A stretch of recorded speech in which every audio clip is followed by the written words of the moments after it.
ఈరోజు తిరుమల వెంకటేశ్వర స్వామిని దర్శనం జరుపుకోవడం జరిగింది. చాలా బ్రహ్మాండంగా దర్శనం జరిగింది.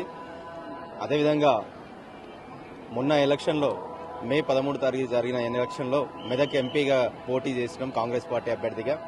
ఆ వెంకటేశ్వర స్వామి ఆశీస్సులు అదేవిధంగా ప్రజల ఆశీస్సులు కూడా నా మీద నిండుగా ఉండి జరిగే రిజల్ట్ రోజు 4వ తారీఖు రోజు జరిగే రిజల్ట్లో కూడా భారీ మెజార్టీతో గెలిపిస్తాడని ఆ భగవంతుడు ఇంత దూరం నడిపించింది వెంకటేశ్వర స్వామి కాబట్టి ఆ భగవంతుడు ప్రజలందరూ కూడా దీవిస్తారు.